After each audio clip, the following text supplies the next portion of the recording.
Youth Congress സംഘടനാ തെരഞ്ഞെടുപ്പ് മുതൽ വിവാദത്തിലായ നേതാവാണ് രാഹുൽ മാങ്കൂട്ടത്തിൽ. വിവാദങ്ങളിലെ കൈരളി വാർത്തകളിൽ രാഹുൽ പലപ്പോഴും പ്രകോപിതനായി.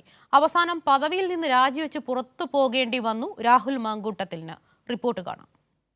രോഗാതുരനായ ഉമ്മൻചാണ്ടി അവസാന നാളിൽ സ്വന്തം കൈപ്പടയിൽ എഴുതി നൽകിയ നേതാവിന്റെ പേര് നിഷ്കരുണം വെട്ടിയാണ് എ ഗ്രൂപ്പിന്റെ പറ്റിൽ രാഹുൽ മാങ്കൂട്ടത്തിൽ യൂത്ത് കോൺഗ്രസ് അധ്യക്ഷ പദവിയിൽ എത്തിയതെന്ന ഒരു ചതിയുടെ കഥ കൂടിയുണ്ട്. യൂത്ത് കോൺഗ്രസ് അധ്യക്ഷ പദവി പിടിക്കാൻ വ്യാജ തെരഞ്ഞെടുപ്പ് ID കാർഡുണ്ടാക്കി. പിന്നീട് രാഹുൽ കോടതിയിൽ കയറിയിറങ്ങി. അന്ന് കൈരളി ന്യൂസ് പുറത്തുവിട്ട വാർത്തകളിൽ രാഹുൽ മാങ്കൂട്ടത്തിൽ പ്രകോപിതനായി. ഒളിവിലാണ് എന്നിപ്പോൾ താങ്കളാണ് എന്നോട് സ്റ്റേറ്റ് ചെയ്തത്. എനിക്കറിയില്ല.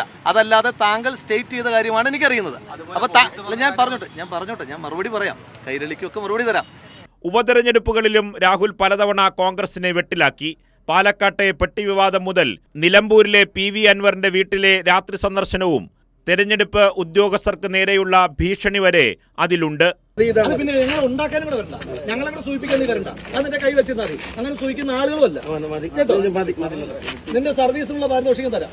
വയനാട് ദുരന്തത്തിലെ പണപ്പിരിവിലെ തട്ടിപ്പും കൈരളിയാണ് പുറത്തുവിട്ടത്. അതിലും രാഹുൽ ക്ഷുഭിതനായി. ഞാനൊരു വിഷയത്തിനകത്ത് നടപടി എടുത്തിട്ട് നിങ്ങളുടെ ന്യൂസ് എഡിറ്റർ തീരുമാനിക്കുകയാണ് ഇത് ഈ വിഷയത്തിലെ നടപടി എടുത്തതെന്ന് പറഞ്ഞു കഴിഞ്ഞാൽ ഒന്നുകിൽ കൈരളിയുടെ ന്യൂസ് എഡിറ്ററോട് യൂത്ത് കോൺഗ്രസ് പ്രസിഡന്റ് സ്ഥാനം ഏറ്റെടുക്കാൻ പറയണം.